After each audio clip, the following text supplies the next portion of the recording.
que é Cristo, em quem temos a redenção pelo seu sangue, a remissão das ofensas, segundo as riquezas da sua graça, que ele tornou abundante para conosco em toda sabedoria e prudência. Agora o tema-chave da carta de Paulo aos Efésios vem agora, versículo 9 e 10, em que ele diz: descobrindo-nos o mistério da sua vontade, segundo o seu beneplácito, que propusera em si mesmo, de tornar a congregar em Cristo todas as coisas, na dispensação da plenitude dos tempos, tanto as que estão no céu, como as que estão na terra. Nele digo, em quem também fomos feitos herança, havendo sido predestinados conforme o propósito daquele que faz todas as coisas, segundo o conselho da sua vontade, com o fim de sermos para o louvor da sua glória, nós, os que primeiro esperamos em Cristo, em quem também vós estáis, depois que ouvistes a palavra da verdade, o evangelho da vossa salvação, e tendo nele crido, fostes selados com o Espírito Santo da promessa, o qual é o penhor da nossa herança, para a redenção da possessão de Deus e para o louvor da sua glória. Chega a cansar de tanta coisa que Paulo fala aqui, ele não coloca ponto.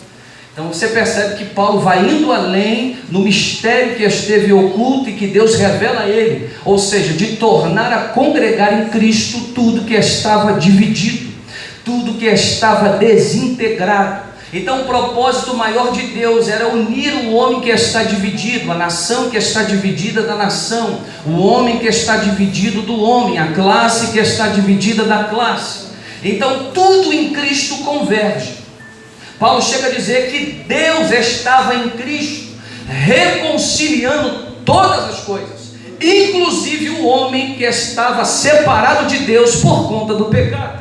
Então ele diz que Deus nos reconciliou através de Cristo Jesus e também nos deu o ministério da reconciliação. Ele disse: ide por todo mundo e pregai o evangelho. Nada mais é do que você reconciliar o homem perdido a Deus. E se você abraçou o ide, você não escolhe mais para onde vai. Se ele disse ide, então é ide. Então quando ele comissiona você a ir, você está reconciliando o caído, aleluia, ao eterno propósito de Deus. Mas então vamos entender um pouquinho da carta, vamos fazer uma introdução. Eu peço a sua paciência, porque nós vamos estudar a carta de Paulo aos Efésios nessa noite, amém? Diz assim: a carta de Paulo aos Efésios é chamada a rainha das epístolas, considerado o evangelho das regiões celestiais. Por que ela é considerada a rainha das epístolas? Porque boa parte das epístolas de Paulo são pastorais. Quando Paulo escreve a igreja de Corinto, ele está tratando de problemas dentro da igreja. Mas quando Paulo escreve para Éfeso, Paulo não está tratando de problemas doutrinários ou problemas na igreja. Paulo está trazendo um entendimento celestial das riquezas que nós temos em Cristo Jesus. Ele está dizendo: quando nascemos na família de Deus, nascemos ricos, porque Deus já nos abençoou com toda sorte de bênçãos espirituais nos lugares celestiais em Cristo. Então ele diz: nós estamos em Cristo, fomos regenerados e nascemos de novo. Não fazemos parte da família de Deus pela adoção, mas pela regeneração. Então quando somos regenerados, nascemos de novo, somos enxertados na família de Deus, a qual somos adotados nesta família. E quando somos adotados, eu acho interessante o que o Paulo diz à carta aos Romanos. Ele diz que a terra geme pela manifestação dos filhos de Deus. E aí eu fui no original do grego entender a palavra filhos que Paulo usa no texto de Romanos. A palavra no grego é ruios, que quer dizer filhos maduros. Então ele está dizendo: a terra geme pela manifestação dos filhos maduros em Deus. Então os filhos maduros darão a terra, não esperarão da terra, não serão escravos da terra. Por isso Paulo diz: pensai nas coisas que são do alto. Então se você está pensando nas coisas do alto, você é peregrino. Você sabe que a sua pátria, a sua cidade, a sua morada celestial não é aqui. Então você não está sendo sequestrado pelas coisas da terra. Porém você dá a César o que é de César, mas você também dá a Deus o que é de Deus. Então quando Paulo fala: pensai nas coisas que são de cima, Ele não está dizendo para você se abdicar das suas responsabilidades cotidianas. Ele está dizendo: não seja sequestrado por elas, não seja sequestrado a tal ponto de você abandonar as delícias de cima, de você estar tão ocupado com o trabalho, com as coisas do dia a dia, com a família, com os filhos, e esquecendo o seu momento privado, particular, de intimidade com o Espírito de Deus. Se ele diz que ele nos abençoou com toda sorte de bênçãos espirituais, são bênçãos concernentes ao Espírito de Deus. Ou seja, nós acessamos as riquezas do Pai através do Espírito Santo por meio do Filho. Então Deus tem riquezas para a sua igreja. Deus tem coisas maiores para nós. Só que as riquezas de Deus não podem ser colocadas só no âmbito material dessa existência. Porque a Bíblia diz: buscai o reino de Deus e a sua justiça, e as demais coisas vos serão acrescentadas. Você prioriza as coisas de Deus, você prioriza o reino de Deus, e Ele vai acrescentar as demais coisas. Por isso Ele diz: não estejam ansiosos por coisa alguma, não estejam ansiosos pela roupa que há de vestir, até pelas sandálias que há de calçar, ou pela comida que há de comer. O Pai Celestial alimenta as aves que estão no céu, e Ele faz o lírio do campo crescer numa glória tamanha que chega a ser maior do que toda a glória de Salomão, aleluia, no seu reinado. Então Deus está dizendo: fique tranquilo, eu cuido de você, eu sei o que você precisa, mas você vai priorizar o meu reino, você vai priorizar aquilo que vem do alto, você não vai ser escravo das coisas de baixo. Então perceba a dimensão do pensamento de Paulo. Paulo literalmente está sentado nas regiões celestiais, e ele vê as coisas de Deus não de baixo, ele vê de cima para baixo. Ele está sendo, aleluia, trazido a Deus, como ele disse: conheço o homem, não sei se na carne ou no espírito, que for arrebatado por Deus até o terceiro céu, e viu coisas inefáveis que não é lícito nenhum homem dizê-las. Então existem 3 períodos do ministério de Paulo. Paulo tem um ministério de 33 anos. Isso lembra você alguma coisa? 33 anos de ministério, 33 anos de idade de Cristo. Então 3 períodos podemos dividir o ministério de Paulo.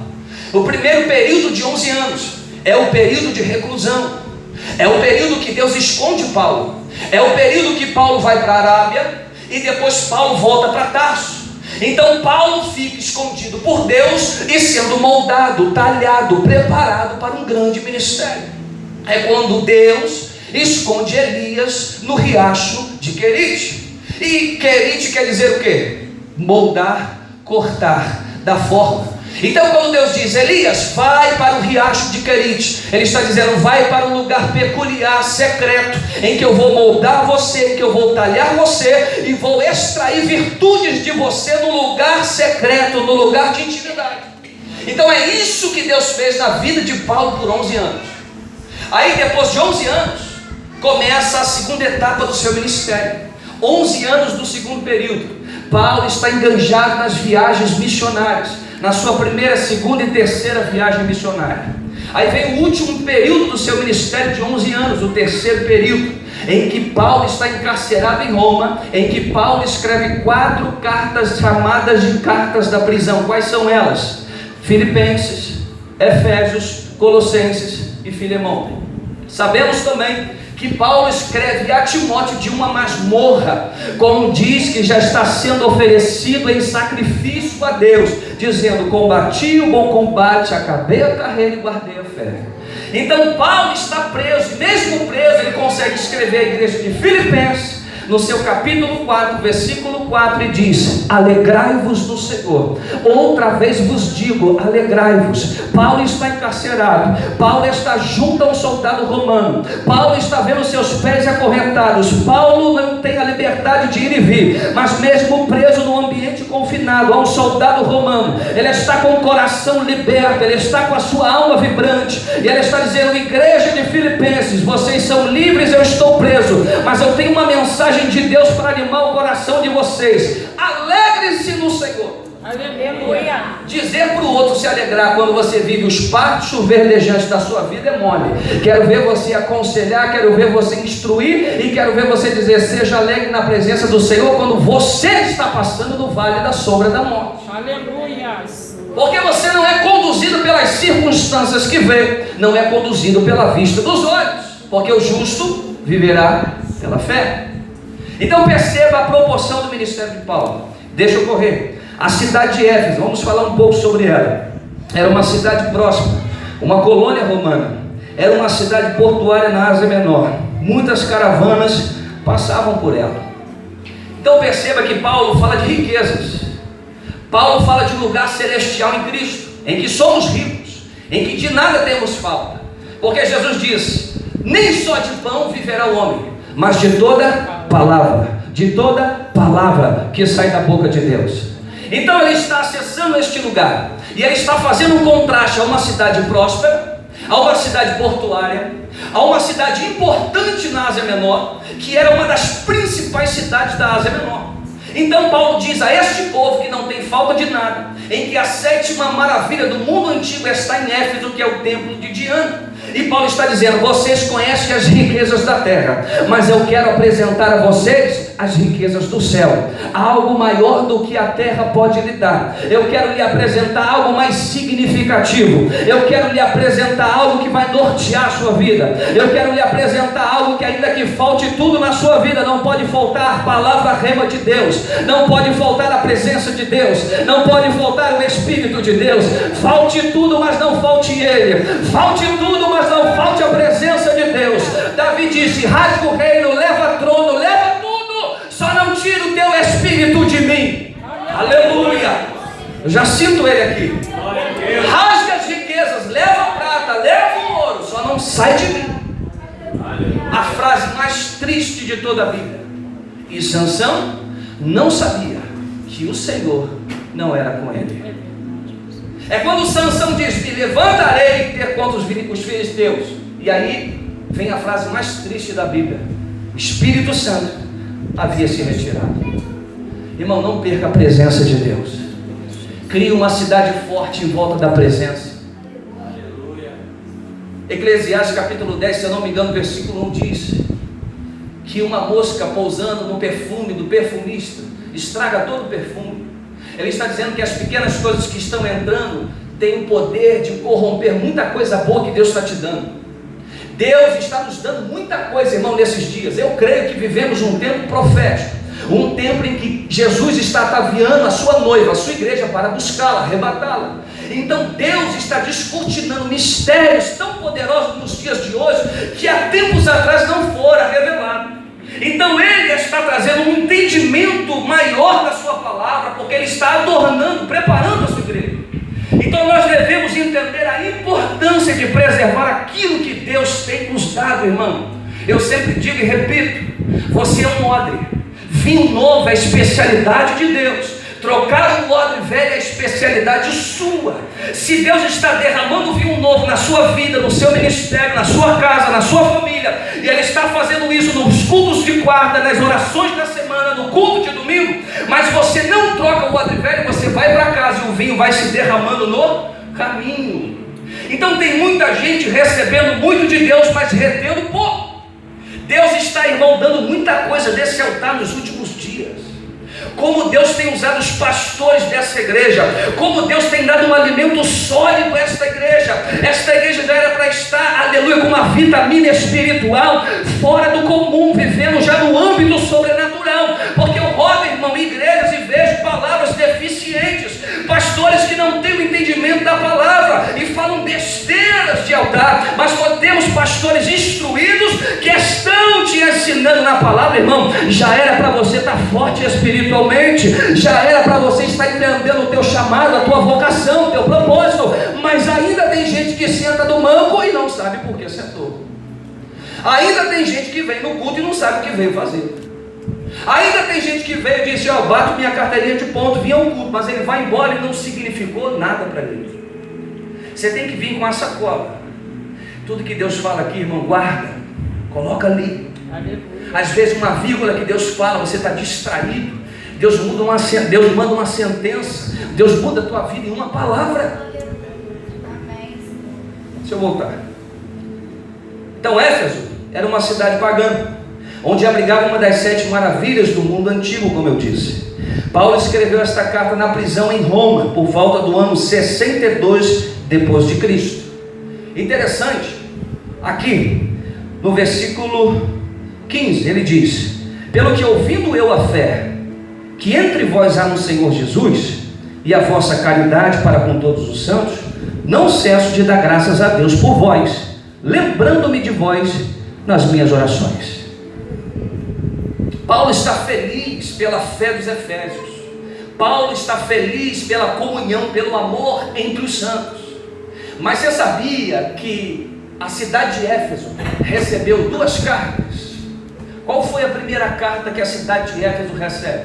A carta de Paulo. A segunda carta que a cidade de Éfeso recebe é a carta de João, no Apocalipse do capítulo 2. Quando Paulo escreve esta carta, até João escrever a dele, se passam 30 anos. Aqui Paulo está louvando a igreja.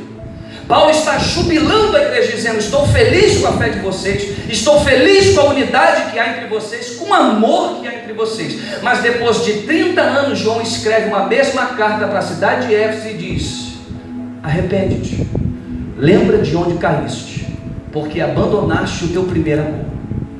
A igreja está sendo ministrada por Paulo, está sendo ministrada pelo Evangelho da Salvação, mas depois de 30 anos a igreja começa a minguar, pelas constantes lutas e batalhas do dia a dia. E quando chega no tempo em que João escreve, ele está tentando trazer uma palavra do céu, profética para aquela igreja, dizendo: despertem, volte ao primeiro amor, às primeiras obras. Que primeiras obras são essas? São essas aqui que Paulo está dizendo. Sabe por quê? Você pode combater muitos combates, mas se você não voltar para o QG da tua casa, levantar o teu altar, irmão, e queimar para Deus, você pode sucumbir na caminhada. Sabe por quê? Você não é super crente, você é homem. Nós somos homens sujeitos às mesmas paixões que Elias. Quem era Elias? Profeta que abre céu e fecha céu. Ele te diz: segundo a minha palavra não vai chover. Ele não diz segundo a palavra de Deus não vai chover, ele diz segundo a minha palavra. Sabe por quê? Tenho autoridade com Deus, tenho intimidade com Ele. E ele diz: segundo a minha palavra não chove. Fechou o céu 3 anos e meio. Depois ele vai lá e abre o céu e a chuva vem. Só que esse mesmo profeta fez o quê? Foi se esconder com uma palavra que lançaram sobre ele. Jezabel disse: vou te matar. Ele se escondeu e disse: Senhor, não quero mais isso, não quero mais pregar, não quero mais ministério, deixa eu ficar na minha, eu quero é morrer. Sabe por quê, irmão? Você precisa levantar o teu altar todo dia. Você precisa estar de pé todo dia, porque Deus conta com você nessa terra. Deus conta com você na tua família, irmão. Você é o missionário que vai ser usado por Deus lá dentro. Você está esperando gente de fora, mas Deus quer usar você de dentro. Você até quer chamar o pastor para ir lá orar, mas Deus está dizendo: eu quero usar as tuas mãos. Talvez eu vou lá orar, não vai acontecer nada. Sabe por quê? Deus quer usar é você. Deus quer fazer através de você, irmão. Como foi dito aqui pela diaconisa Luciana, é você ter a certeza que Deus está trabalhando, e no tempo oportuno, irmão, Ele vai salvar. Descansa o teu coração. Então, irmãos, Paulo ficou quase 3 anos pregando em Éfeso, perto da sua 3ª viagem missionária. Haviam 3 cidades importantes dentro dessa 3ª viagem missionária de Paulo. Primeiro, Atos 17, é a cidade de Atenas. Era o maior centro intelectual do mundo antigo. A segunda cidade está em Atos 18, a cidade de Corinto, o maior centro comercial do mundo antigo. E a 3ª cidade, em Atos 19, que é a cidade de Éfeso, o maior centro religioso do mundo antigo. Então a cidade de Éfeso, irmão, era um desafio para o ministério de Paulo. Só que quando Paulo chega na cidade, lá em Atos 19, se descreve tudo o que acontece ali. Paulo chega e encontra 12 discípulos de João Batista, e ele pergunta se eles já receberam o Espírito Santo. Eles disseram: nós nem sabemos de Espírito Santo. E aí Paulo ora por eles, e quando Paulo ora, o que acontece? Eles são cheios do Espírito Santo, falam em outras línguas e profetizam.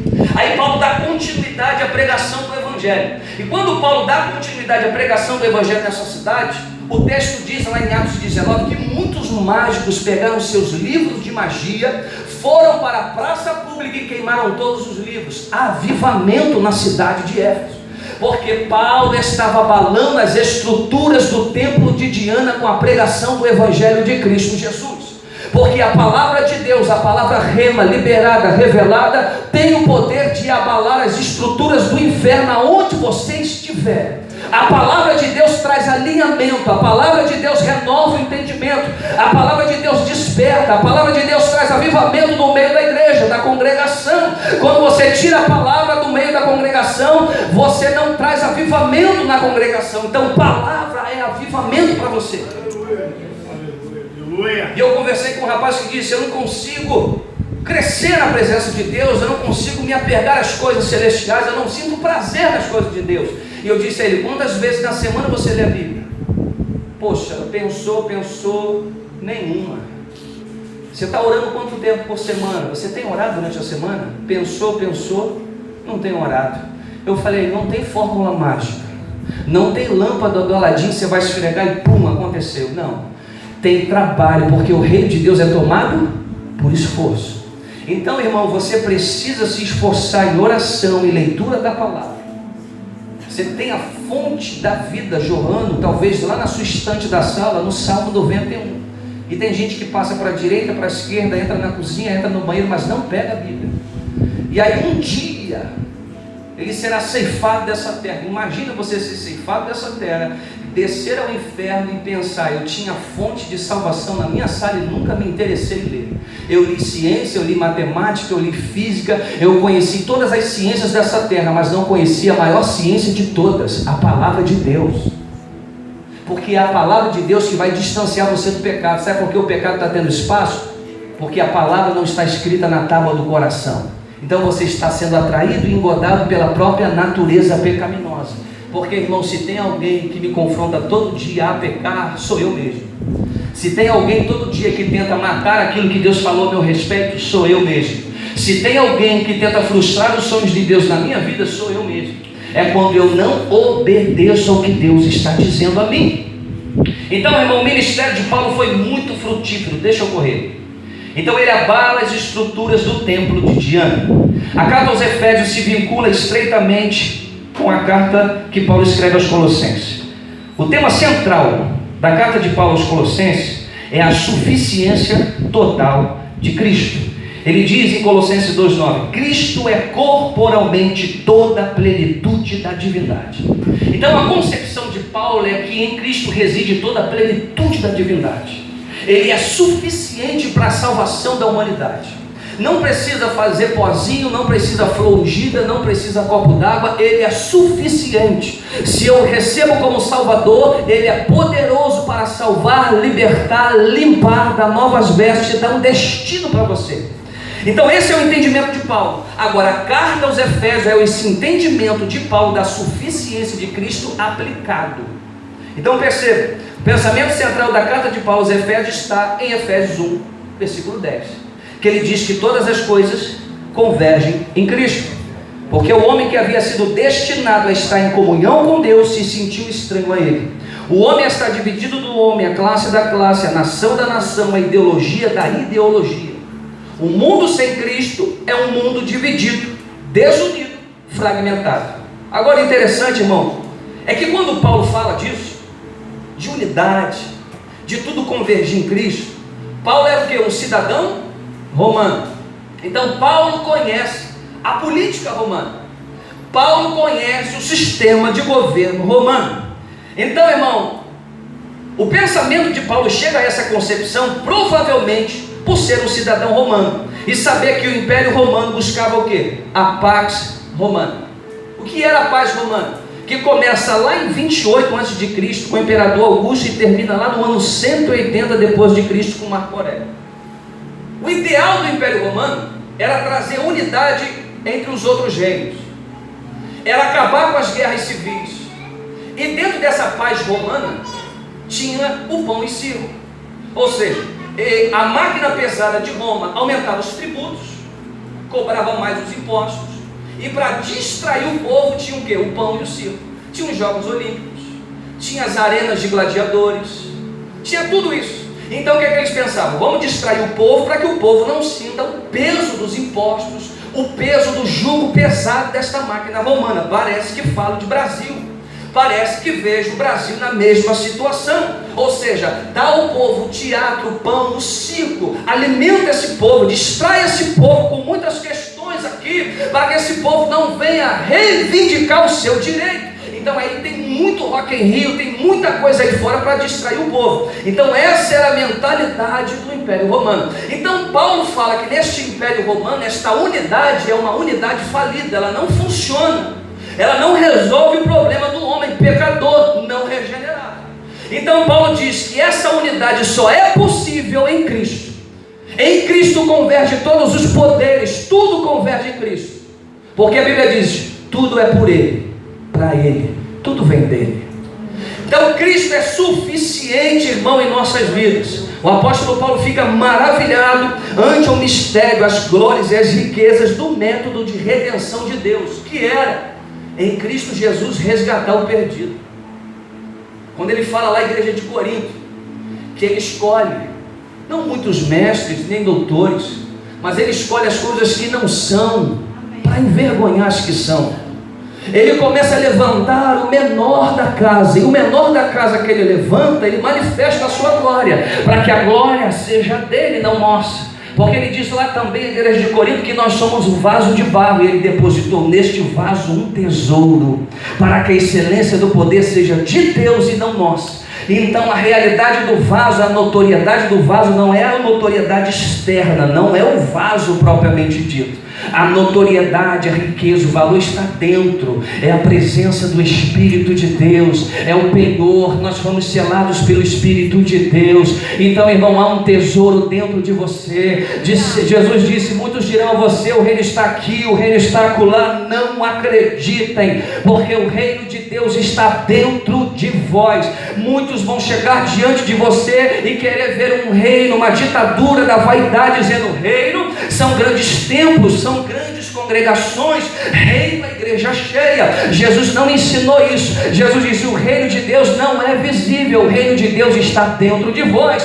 E como saber se aquele cidadão é um cidadão do reino dos céus? É quando ele está inserido na cartilha do sermão da montanha, quando ele começa a descrever o comportamento do súdito do rei, quando ele começa a descrever as características de quem pertence ao reino dos céus. Então eu digo que você pertence ao reino, não é porque você congrega, não é porque você é da metodista do avivamento do universal, é porque você tem frutos, é porque você carrega o fruto do Espírito Santo. Então eu digo, aquele ali é pertencente ao reino celestial de Deus, aquele carrega um tesouro especial dentro dele, aquele tem para dar, aquele tem para abençoar.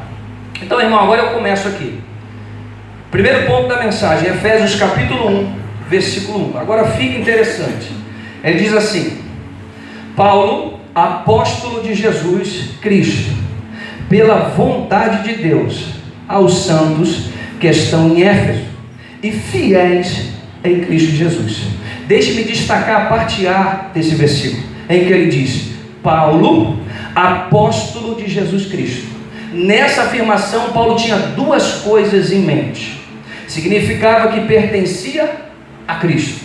Ele disse, Paulo, apóstolo de Jesus Cristo. Então ele está dizendo, eu sou propriedade peculiar de Cristo, eu pertenço a Cristo. Ele chega a dizer em Romanos capítulo 1, versículo 1, eu sou o servo de Jesus Cristo. No grego, doulos, servo, escravo, não escravo que está sob um trabalho forçado, mas um escravo que está sob o comando do seu Senhor, um escravo que não manda mais no seu próprio nariz, e tudo que faz pede a permissão de Deus, tudo que decide pede a permissão de Deus. Aí Tiago diz, se for falar, você for dizer, amanhã farei tal coisa, se você for assinar um contrato ou qualquer decisão que você tomar, não diga isso. Primeiro diga, se assim Deus o permitir, farei, aleluia, assinarei, irei. Então nós nos condicionamos à rendição total a Jesus, pertencemos a Ele. Paulo diz em Efésios 3:1, eu, Paulo, sou prisioneiro de Jesus Cristo. Eu estou cativo pelo amor de Jesus, eu estou cativo pela vontade dele. Jesus foi para o Getsemane, significa o que? Prensa de azeite. Ele diz: Senhor, se for possível, passa de mim esse cálice. Porém, se não for, todavia, seja feita a tua vontade. Ainda que seja difícil a vontade que eu enfrento da terra, porém eu quero viver a tua vontade. Ainda que seja difícil passar pelas aflições, porque, irmão, você tem autoridade na dor que você vive. Na dor que Deus colocou você, você tem autoridade. E se tem autoridade, Deus vai usar você como ministro, porque você enfrentou esse processo. E tem pessoas que não têm a mesma estrutura que você, que serão edificados pela tua vida. Então, irmão, entenda isso, somos propriedade peculiar. Então esse é o primeiro entendimento de Paulo no versículo que lemos. Segundo, dá a entender que todo o poder que possuía era de um poder delegado. Ele fala Paulo apóstolo. No grego é apóstolos, quer dizer enviado, encarregado de uma mensagem por uma autoridade. Então Paulo, tudo que faz encarregado da autoridade de Jesus.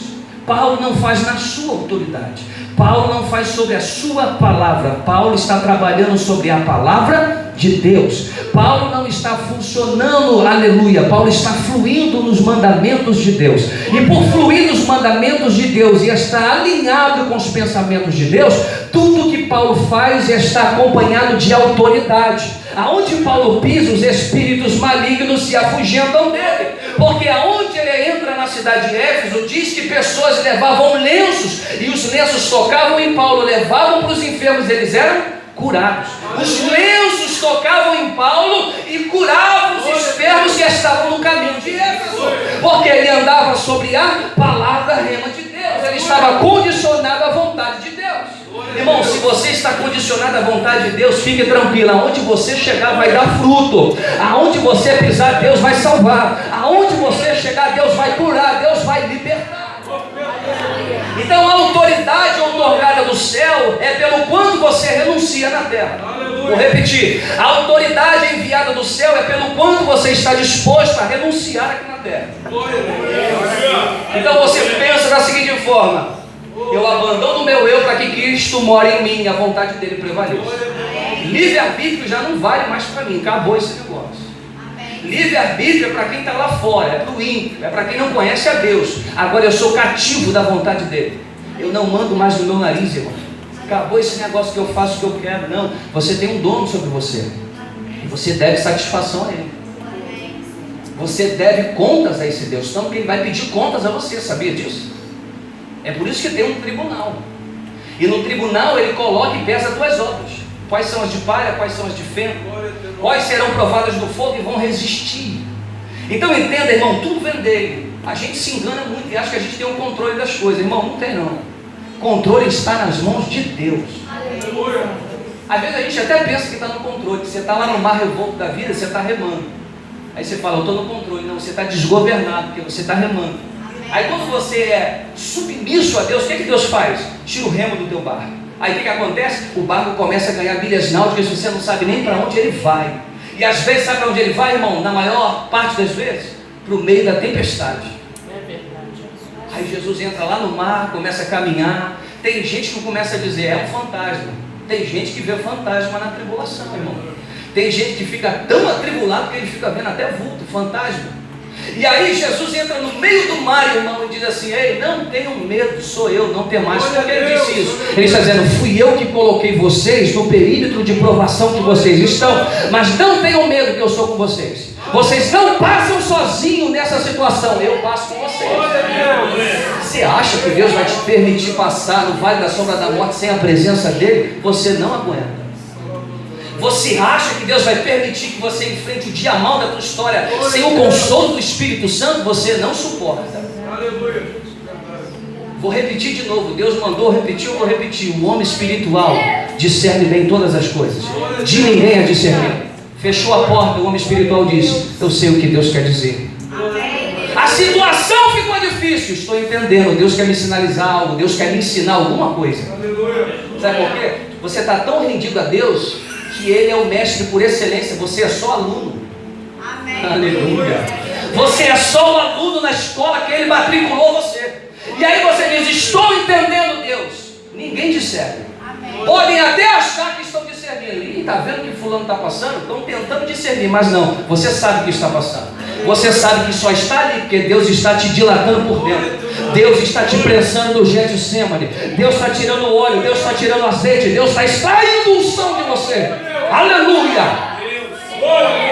O diabo vai usar as tentações da sua vida para estimular o que há de pior no teu coração. Porque Deus não é tentado e não tenta ninguém.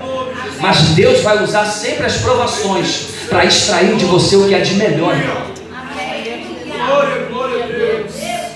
Eu disse que Abraão se matriculou com 75 anos na escola da fé. 75 anos, tem problema no corpo? Claro.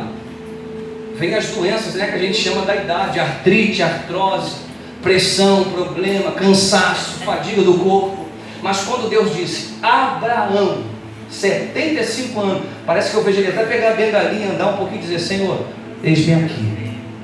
Abraão não disse: Senhor, estou cansado. Abraão não disse: Senhor, me dá mais um tempo, deixa eu casar, deixa eu me formar, deixa eu estudar, deixa eu formar família, deixa eu comprar minha casa, depois eu vou me aliançar com a tua obra. Não, Abraão disse: eis-me aqui. Abraão está disposto a sair da zona de conforto lá de Ur dos Caldeus. Eu sei que teu pai tem muito para te dar, mas eu tenho muito mais. Você está afim de viver a aventura da fé? Senhor, eis-me aqui. Irmão, Deus vai sempre te desafiar, irmão. Deus não terá você como inocente. Deus não te tratará como criança. Porque criança faz o quê? Você está em casa, a criança quer um brinquedo, você diz: eu não vou dar. A criança chora: eu quero brinquedo, quero brinquedo. Aí você vai lá dar o bendito do brinquedo. Você deu o brinquedo, o que você fez? Você estragou a criança. Porque agora toda vez que ela quiser o bendito brinquedo, ela vai gritar, ela vai espernear para você dar o brinquedo para ela. Você acha que Deus vai fazer isso com você? Você acha que você vai gritar, espernear, dizer: Deus, cessa esse vento? Deus vai dizer: aprende, meu filho, eu estou te ensinando. Observe o que eu estou sinalizando a você na tempestade. Aleluia, analise os fatos, veja como você não é mais o mesmo, veja que, aleluia, por tantos caminhos e valados eu te levei, aleluia, e você amadureceu, você cresceu, você não é o mesmo Abraão que saiu de Ur, você é um outro homem na minha presença, porque eu te forjei na fornalha da aflição. Aproveita essa oportunidade, irmão. Se Deus te chamar para a fornalha, vai, porque lá está o quarto homem da fornalha. A única coisa que tem o poder de destruir são as amarras e algemas. Não vai destruir você, irmão. Calma. Seja profeta. Põe a mão do irmão que está do seu lado, diga para ele: fica calmo, Deus é contigo, Deus não esqueceu de você. Irmão, eu vou terminar aqui, ó. Estou falando que tem que dar sessões e mais sessões para falar, é muita informação. Então ele diz: eu sou apóstolo de Jesus Cristo pela vontade de Deus, não pela minha vontade. Senão eu vivia as minhas condições, a minha vida. Você acha que eu escolhi ser pastor? Eu acho que eles também não escolheram. Eu acho que Deus nos surpreende na trajetória da vida e faz coisas, meu irmão, que verdadeiramente a gente ri depois. Se eu pudesse analisar que eu poderia subir aqui, irmão, quando eu me converti, eu não tinha terminado o ensino médio. Eu nunca tinha lido um livro na minha vida.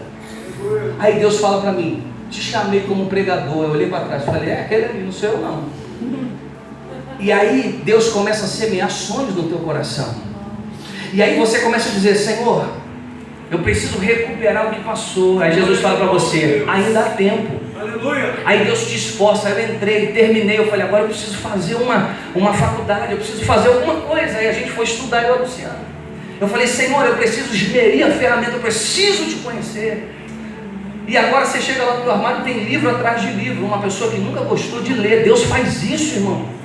Deus tem poder de transformar áreas da sua vida que você não teve na educação da sua casa, da sua família, ou que faltou, ou que você não teve na sua infância. Deus é Pai, irmão, Ele pode fazer infinitamente mais daquilo que você está pedindo ou pensando na presença dEle. E aí, irmão, você se pega sonhando os sonhos de Deus, porque lá no mundo você tinha os sonhos, só que você tinha sonhos de uma mente caída. Você sonhava com um carro, você pensava assim: se eu tiver uma casa lá em Angra, tomando suquinho de caju, eu vou ser feliz. Aí no caminho de Damasco, Paulo diz: eu vou perseguir, Eu vou vilipendiar a igreja. E Jesus está lá de cima. Ai, se ele soubesse o que eu tenho para ele. Aleluia. Eu vou perseguir. Aí no caminho Jesus aparece. Fulgor de glória. Aí Jesus começa a dar um norte para ele. Primeiro cai do cavalo, primeiro desce. Primeiro se humilha, primeiro cai, primeiro desce. E aí ele cai do cavalo. Aí ele fala: Saulo, Saulo, por que me persegues? Dura coisa é para ti recalcitrar contra os meus aguilhões. Sabe o que ele está dizendo? Sabe o que é o aguilhão? Aguilhão se usava antigamente no arado. Quando o boi puxava ali o arado, quem conduzia, quando o boi empacava, o que se fazia? Pegava o aguilhão, que era uma lança de madeira com uma ponta de ferro, e ele, ó, aí o boi continuava. Sabe o que Jesus está dizendo? Dura coisa para ti, Saulo, é resistir à minha vontade. Sabe quando você quer ir para a direita, Deus puxa e coloca o aguilhão e fala: vem para a esquerda. Aí você até tenta ir para a direita, mas quando você vai, vem o aguilhão, aí você se fere. Sabe por quê? Quer construir o teu próprio sonho. Deus está dizendo: não, não, não, não. Meu Deus. Eu tenho sonhos maiores para você. Os meus pensamentos são mais altos que os vossos pensamentos. Os meus caminhos são mais altos que os vossos caminhos. Paulo, você não pode resistir à minha vontade. Dura coisa é o homem resistir ao que Deus já tem para ele. Dura coisa é o homem olhar para esta terra, se embriagar com as coisas desse mundo e estar aquém do propósito de Deus para a sua vida, irmão. O que é um propósito? O que é um propósito? Propósito significa desígnio, objetivo, finalidade. Irmão, olha só, cada pessoa foi criada por Deus para ser única, distinta. Deus não nos criou em série. Deus nos deu, aleluia, algo peculiar, individual. Deus cria você e põe uma visão, um propósito no teu coração, porque lá em Eclesiastes diz que Deus colocou a eternidade no coração do homem. E se Deus pôs a eternidade no coração do homem, Ele nunca vai se contentar com as coisas finitas dessa terra. Elas não terão poder de saciar a sede da sua alma, porque dentro dele está clamando, aleluia, um propósito maior que vem de cima, não da terra. Aí você passa pelas aflições. Então, irmão, tem coisas que você está passando que não tem uma explicação, tem um propósito. Aleluia. Aí você diz: Deus está me afligindo mais do que o outro. Talvez Deus esteja te afligindo mais do que o outro, porque Ele quer te dar mais do que Ele deu para o outro. Então não tem explicação, tem propósito. Irmão, no dia mau, não busque explicações. Se apegue às promessas. Se apegue ao rema de Deus.